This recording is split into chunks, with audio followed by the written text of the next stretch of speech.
This is Michaela McLean, and you're listening to Beauty by Design.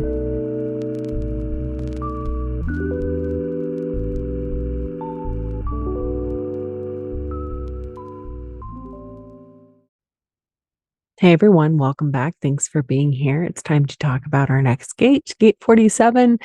When you're listening to this, if you're listening when it comes out, I will be in Dallas, Texas at Aesthetic Next 5.0. So check me out on Instagram at Michaela McLean, see what we are up to. Of course, I'm lecturing in the esthetician track.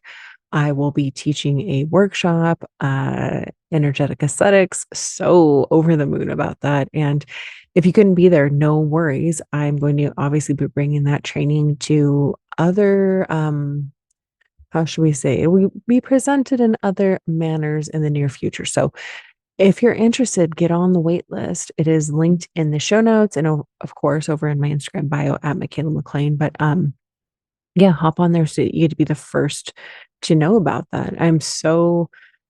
Oh gosh, I'm so excited to just really, I was like, this is the thing. I gotta get through aesthetic next. That's the biggie on the calendar, and then really focus on um, you know, next level stuff. Here we go. It's all ready. Sometimes it's like, I gotta get it taped and up. Like we're in those situations, and it's always like calendar wise, gotta knock things off one at a time in the order that they're happening in. But trust me, it's coming. So get on the wait list.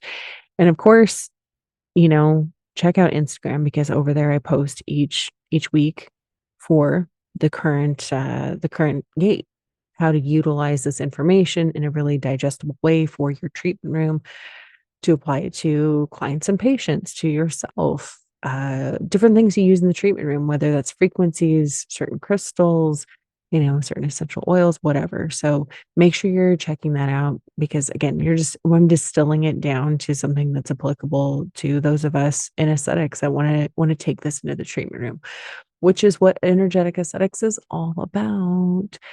And yeah, don't forget about the yoga nidras too. That's another way to bring design into your treatment room as of right now before the big picture kind of comes into view. Okay. So, where to find all of the stuff. Let's get on to the episode. Of course, my disclaimer, don't try to like understand this all at the mental level. Again, this is really applicable to this particular gate. Just sit back, relax, let the sound current, let my voice sink into your cells like good skincare. Everything will make sense when it's meant to make sense, when you're ready. Okay, so we are in Virgo season, gate 47, which is located in the Ajna, also known as the third eye, the mind. This is part of the collective abstract sensing circuitry, the more yin, feminine, experiential, intuitive, and receptive side of the chart that is focused on reflecting on and making sense of the past. Abstract is very much, it's the journey, not the destination, right? It's not about goals. It's about living the experience and then sharing it with others. And of course, the keynote with collective circuitry is share. It's sharing these ahas, these epiphanies, these, wow, this is how it all makes sense in the case of gate 47. So the ajna, starting with the center, the ajna is our mental awareness center. It interprets inspiration, questions, and information, and then forms it into thoughts, ideas, and opinions. And in the case of 47, we're talking about right brain business. It's visual, creative, intuitive. It has to do with memory, which is the theme that runs throughout the collective sensing circuit. So 47 is known as oppression. It's the gate of realization. And the keynote here is fear of futility, making sense of confusion, mental anxiety that you will never know the answer, that inspiration will never come, or that you won't be able to explain your knowing. So this is definite anxiety over being confused.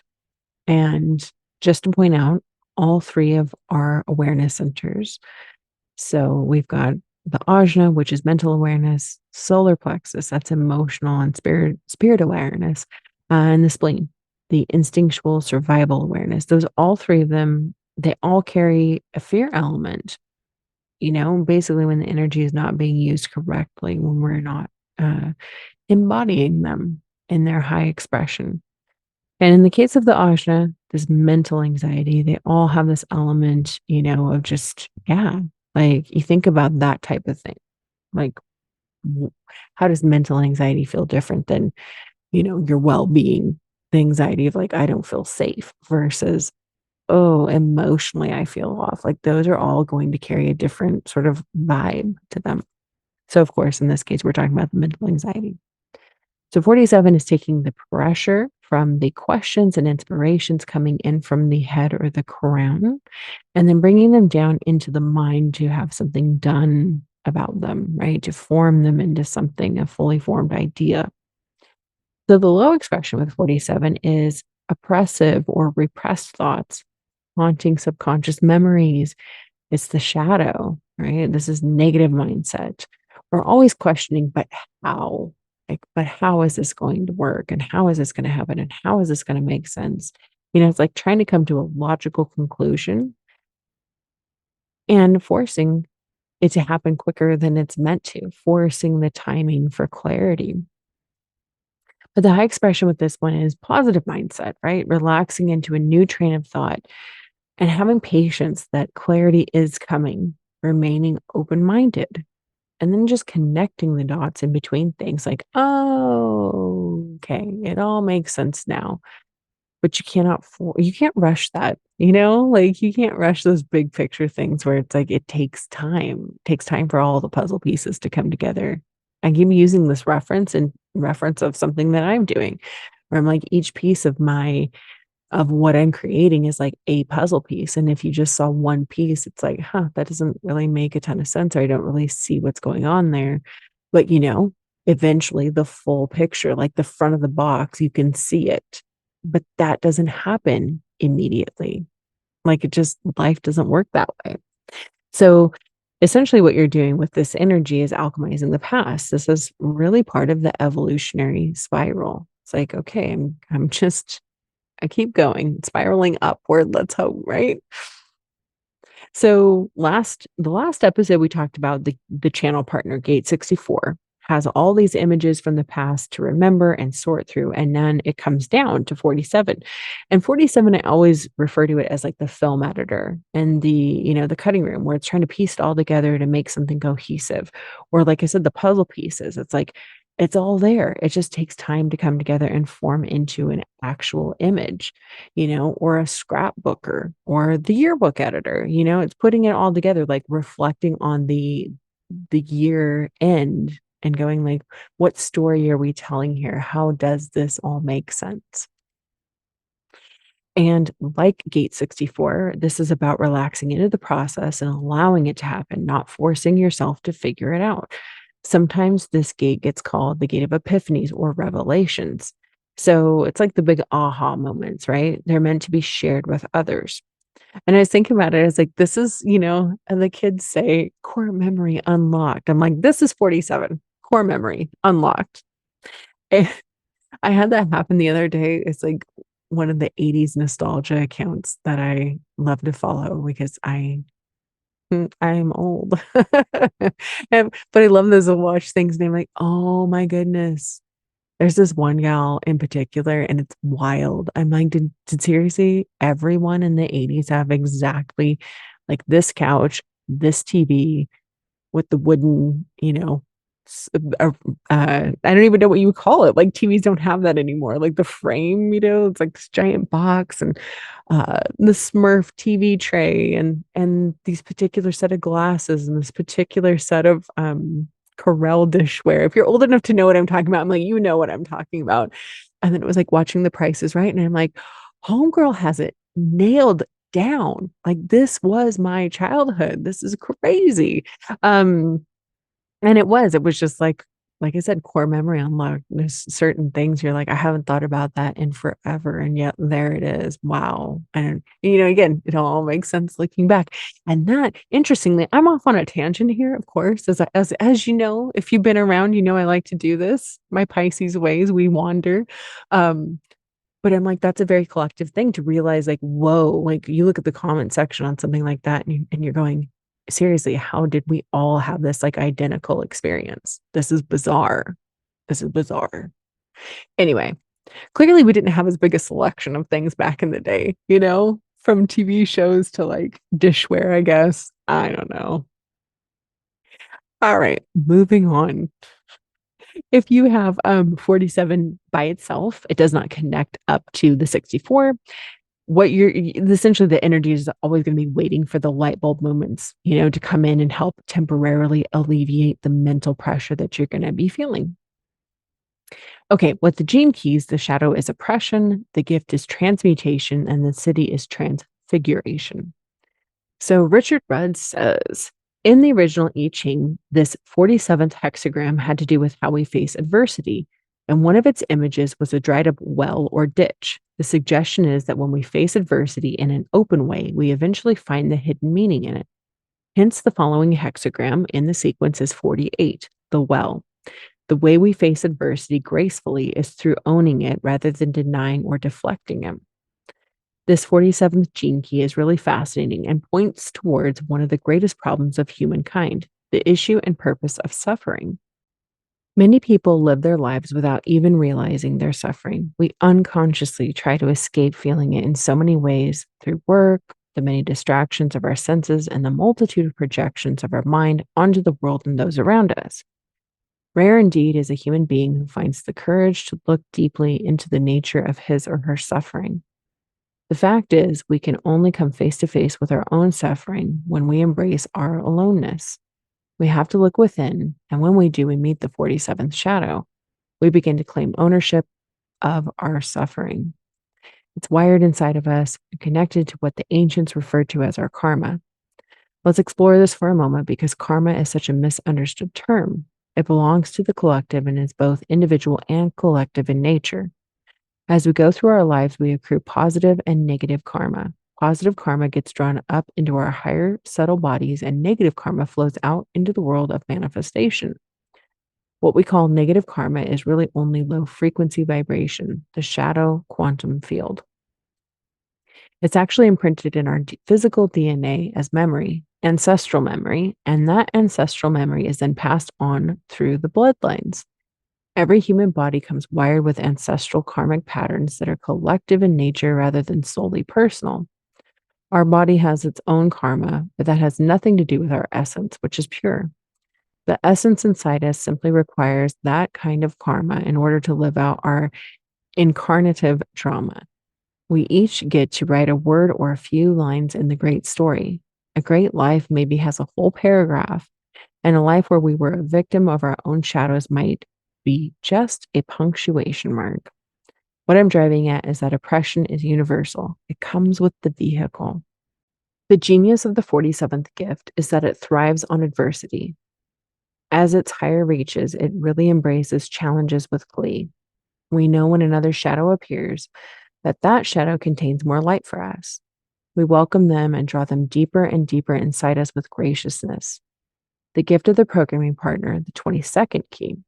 Transmutation takes place in the belly, in our cauldron. Here, all karma is burned from our DNA and transformed. This is why we keep going down into the belly over and over again when we work with the gene keys. If we have this 47th gene key in our profile, we have some really interesting script hidden away in our DNA. We have some work to do.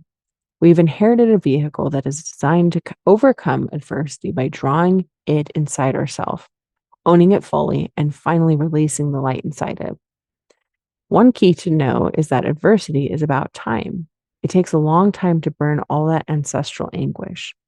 Our body and life may even become the battlefield for it to play out in, but we can trust in the process. What film or book or good story about overcoming adversity doesn't take almost forever to conclude? That's the fiction. And like Dante's comedy, our lives are an allegory for the playing out of consciousness as it burrows into the form, transmutes, and digests before its true nature can be realized. Ah, such great stories we write. So with this one too, after reading everything that Richard Rudd wrote about it, it made me think of that Carl Jung quote, like, until you make the unconscious conscious, it will direct your life and you will call it fate. Right. So like looking at those karmic patterns that he was talking about, the things that you just do without thinking instead of, looking it in the eye and transmuting it. Okay, so my notes here, this is part of a projected channel. Projected rules apply, seen, recognized, and invited. And again, this one is associated with the left eye and the right hemisphere of the brain.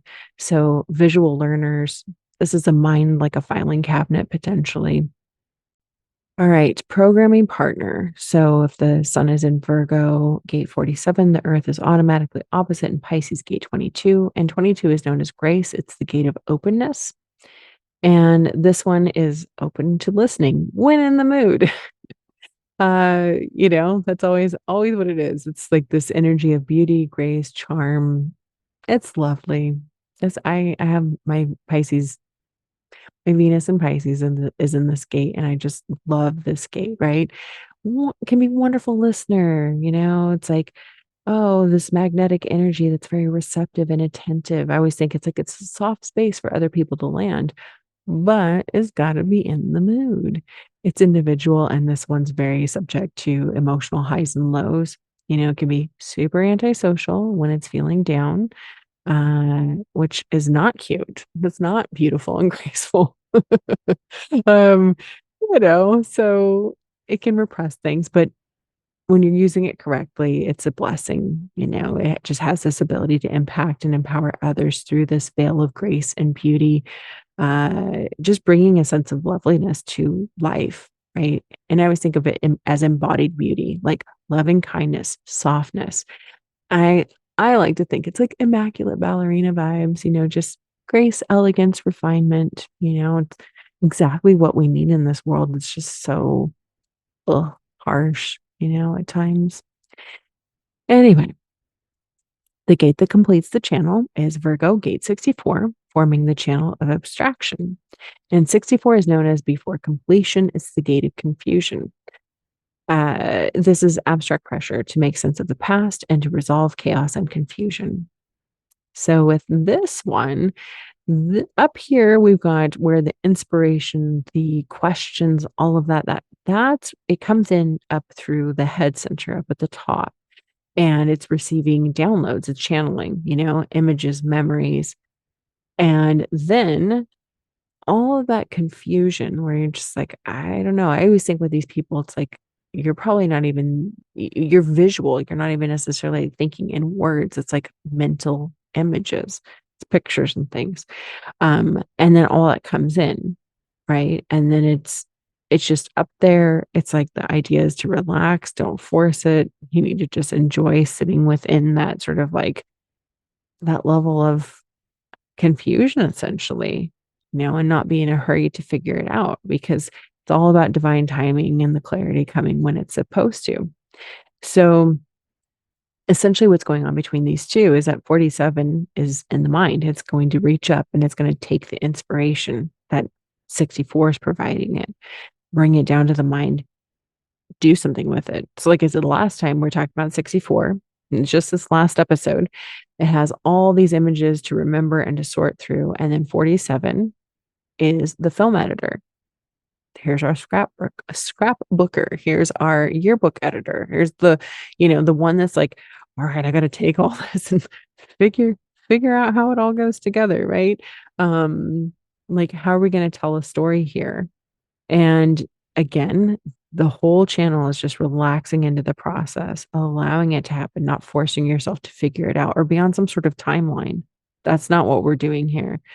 It really is just chilling and letting life play out, which goes in cycles in this particular part of the circuitry. Like I said, it's the upward spiral, the evolutionary spiral, right? And sometimes this one gets called this gate gets called the gate of epiphanies or revelations. It's the big ahas. That's what we're doing here. So 64, like I said, it's like we're reaching up, we're bringing it down. This thing is having epiphanies about how to rework or upgrade the past and innovate something new and improved based on what has happened in the past. This whole thing is like the epitome of hindsight is 2020. And these people are not considered to be logical thinkers. They're abstract, they're casual minds, they're creative minds. And it can be somebody with they have this full channel, you can be somebody who either inspires others with their thoughts and stories or just confuses the hell out of everybody because you're not making any sense. You're trying to force something to make sense before it does instead of letting the whole picture come together and then sharing. And again, to stress, just like I did last time, this is not meant to be used to resolve your own problems because, again, nobody's supposed to be functioning from the mind. The mind is never anyone's authority in human design. This is meant to help other people. So if you have either one of these gates or the full channel, always, the rule is you follow your own strategy and authority. There's no motor here, so there's no action to be taken, right? There's no power behind this. This is just like, "Hey, I share when I'm invited." Okay, astrologically, this would be a Virgo conjunction aspect. This is the head and the mind self-organizing and, again, making sense when the time is right. And the quarter of the wheel here, they're both happening. 3rd quarter, purpose fulfilled through relationships and bonding. And, like, I think with this is, like, this is relationships and bonding with the collective, with time, being cool with that. Uh, and I would say, like, in my case, so I don't in my chart, you wouldn't look at my chart and see this gate in a normal chart, but this is the gate of my ascendant if you were factoring in, like, my astrology chart. And so I'm like, wow, yeah, this makes a lot of sense. It brings in more insight. When you think about because I'm a Pisces sun, but I'm a Virgo rising, and my rising is 47. So it's like a lens through which you can see the world, right? And I'm like, yeah, wow, that makes a lot of sense with this. Things just kind of like all coming together and making sense. This goes with a lot of other stuff that I have in my chart. So I'm like, is it this or is it a combination of everything? But in any case, it's like, oh yeah, this very much about the pictures and the symbols making sense to me. And all the dots, literally talk about this in this particular one about the dots connecting here with this energy. And I'm like, yeah. Oh, yeah. That's definitely me. My mind is the Charlie Kelly meme, you know? Uh, anyway, and I just think about it as like, I know, like when I sit with somebody, when I look at a chart, like I don't like to prepare for it. For convenience sake, I'd be like, well, I want your information, just put the chart in, but I don't I wanna do it on the fly because I wanna look at all of these things and have the downloads, like, come to me, right? Like, I'm not trying to figure it out.